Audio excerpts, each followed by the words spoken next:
नमस्कार दोस्तों, हमारे YouTube channel positive health centre में आपका हार्दिक अभिनंदन है, स्वागत है। पर्सनालिटी डिसऑर्डर के अगली कड़ी में मैं आज क्लस्टर ए की पर्सनालिटी डिसऑर्डर के विषय में बात करूंगी। क्लस्टर ए में सिजोटिपिकल, सिजोइड एंड पैरानॉइड पर्सनालिटी डिसऑर्डर होते हैं। आज हमारी चर्चा का विषय है सिजोइड पर्सनालिटी डिसऑर्डर। सिजोइड यानी असोशल, यानी इस व्यक्तित्व विकार में जो मुख्य लक्षण होते हैं वो व्यक्ति में ऐसी प्रवृत्ति होती है जो सामाजिक ना हो, बिल्कुल समाज से अलग, अकेलापन की प्रवृत्ति। उनके हर एक्टिविटीज में अकेलापन की प्रधानता होती है। वो उन्हें न लोगों की ज़रूरत होती है, न उसमें वो आनंद महसूस करते हैं, न उसके दूर होने से उन्हें कोई परेशानी होती है। और उनकी ये सारी एक्टिविटीज़ लंबे समय से चली आ रही होती है। उम्र कम से कम 18 वर्ष से अधिक होनी चाहिए। और ये सारी चीज़ें उनके अंदर उनकी प्रोग्रेस या डेवलपमेंट में समस्याएं पैदा कर रही होती हैं और उनके साथ रहने वालों में भी समस्याएं पैदा कर रही हैं। तो ये सारी चीज़ें जो हैं वो सिजोइड पर्सनालिटी डिसऑर्डर की वजह से होती हैं। DSM-4 के अकॉर्डिंग कुछ क्राइटेरिया है, 7 क्राइटेरिया हैं जिनमें कम से कम 4 का होना मस्ट है। तो कम से कम 7 में 4 सिम्टम्स हों, लंबे समय से चले आ रहे हों, उम्र कम से कम 18 से अधिक हो सकती है। तो ये सारी चीज़ें अगर हैं तो ये बंदा सिजोइड पर्सनालिटी डिसऑर्डर का शिकार है, हम कह सकते हैं। तो ये जो 7 क्राइटेरिया हैं, 1 बाय 1 मैं आपको बताती हूँ। पहला, neither desire nor enjoy close relationship. Close relationship की ना तो इन्हें ज़रूरत होती है और ना ये उसमें आनंद अनुभव करते हैं या इन्हें उसमें अच्छा लगता है। उन्हें इधर तो उसकी डिज़ायर ही नहीं होती है, और अगर वैसे होते भी तो वो बहुत डिस्कम्फर्ट फील करते हैं। क्लोज रिलेशनशिप सच पूछिए इनका किसी से नहीं होता है, चाहे उनके फैमिली मेम्बर्स हों, फ्रेंड्स हों, कोई भी हो, तो इनमें क्लोज रिलेशन की बहुत कमी होती है। दूसरा, सॉलिटरी एक्टिविटीज़। इनकी जितनी एक्टिविटीज़ होती है वो एकांतवास वाली होती है, यानी कोई भी ऐसी एक्टिविटीज़ नहीं होती है जिसमें और लोगों की आवश्यकता हो।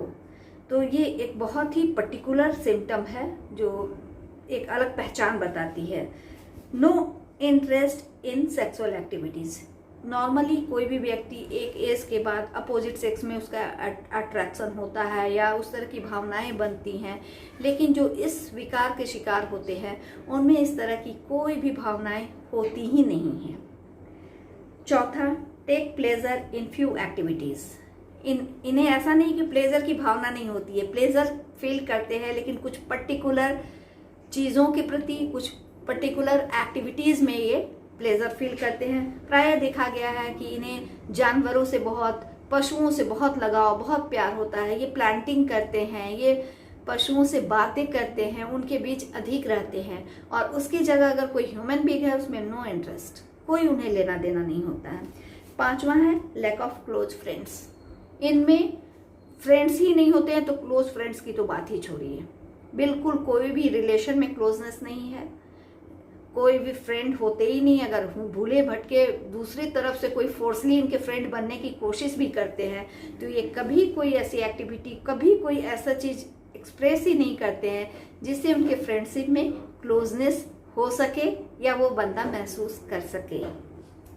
छठा, indifferent to the praise and criticism, यानी प्रशंसा और आलोचना, ये दोनों चीज़ें इनसे परे हैं। अगर आप इनकी तारीफ कर रहे हैं कोई फ़र्क नहीं पड़ता है, अगर आप इनकी शिकायत करें कोई बात नहीं, कोई फ़र्क नहीं पड़ता है। तारीफ कीजिए तो भी वही बात और शिकायत कीजिए तो भी वही बात। बड़े पहुँचे हुए बंदे होते हैं ये। तो नॉर्मली जो होता है कि अगर आप कितना भी अच्छा या बुरा कर रहे हैं, अगर कोई तारीफ करती है तो हर मनुष्य की ये आदत या ये स्वभाव होता है कि उन्हें अंदर से अच्छा महसूस होता है। अगर किसी ने कुछ तारीफ कर दी, और इसके अपोजिट अगर कोई शिकायत डायरेक्ट या इनडायरेक्ट करता है, या तो खुद से किया या किसी के द्वारा पता चला, तो कहीं ना कहीं मन में दुख होता है और एक निगेटिव फीलिंग आती है। बट इन्हें न तो तारीफ प्रेज से ही नहीं फायदा होता है और ना क्रिटिसाइज से ही नहीं दुख होता है। ये हर भावनाओं को उसी तरीके से लेते हैं। और इसी से जुड़ा हुआ जो सातवां जो है वो है शो इमोशनल कोल्डनेस, डिटैचमेंट और फ्लैटर्न इमोशंस। जब उन्हें तारीफ से कोई फर्क नहीं पड़ता है, जब उन्हें शिकायत से कोई फर्क नहीं पड़ती है, तो इसका मतलब ही ये है कि ये इमोशनली बिल्कुल कोल्डनेस इनके अंदर होता है, इनमें कोई फर्क नहीं पड़ता है। डिटैचमेंट की भावना होती है, जो कोई ना हर्ष ना विषाद, क्योंकि इन्होंने कभी भी किसी को हमारे दुख का कारण या हमारे आनंद का कारण अटैचमेंट होता है। लेकिन अगर कोई बंदा किसी चीज़ से अटैच्ड है ही नहीं, वो हर चीज़ से डिटैच है, तो कहाँ से उसके अंदर खुशी आएगी और कहाँ से उसके अंदर गम आएगा। तो चूंकि वो डिटैचमेंट उनकी होती है, इसलिए वो इमोशनली बिल्कुल कोल्डनेस फील ही नहीं करते, वो प्रदर्शित भी करते हैं। इनकी भाव शून्यता जो है ये बहुत बड़ी खासियत होती है। तो ये 7 क्राइटेरिया थे जिनमें कम से कम 4 का होना अनिवार्य है। 18 से उम्र अधिक हो या 18 या उससे अधिक होनी चाहिए, और ये सारे सिम्टम कंटिन्यूअसली लंबे समय से आ रहे हों, और ये सारी जो फंक्शनिंग है वो आपके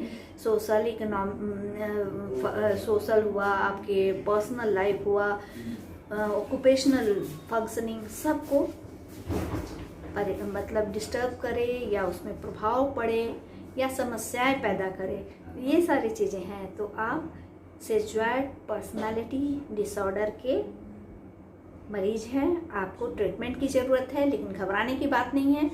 100% लोग अच्छे हो सकते हैं, लेकिन अच्छे तभी हो सकते हैं जब आपको अवेयरनेस हो कि हाँ मुझे ये प्रॉब्लम है और इसका मुझे समाधान चाहिए, यानी स्वीकृति। आपको उस चीज़ को एक्सेप्ट करना होगा, अपनी समस्याओं को। अगर आप अपनी समस्याओं को एक्सेप्ट कर रहे हैं तो आप बहुत सहजता से अपनी समस्याओं का समाधान कर सकते हैं। इसमें साइकोथेरेपी काफ़ी हेल्पफुल होती है, और कभी कभी जब स्थिति ज़्यादा गंभीर है तो साइकोथेरेपी के साथ मेडिसिन की भी ज़रूरत होती है, यानी साइकोलॉजिस्ट एंड साइकियाट्रिस्ट के कंबाइंड सहयोग से आप 100% अच्छे हो सकते हैं अगर स्थिति क्रिटिकल है। अगर उतनी समस्यात्मक स्थिति नहीं है तो सिर्फ साइकोथेरेपी से आप 100% अच्छे हो सकते हैं।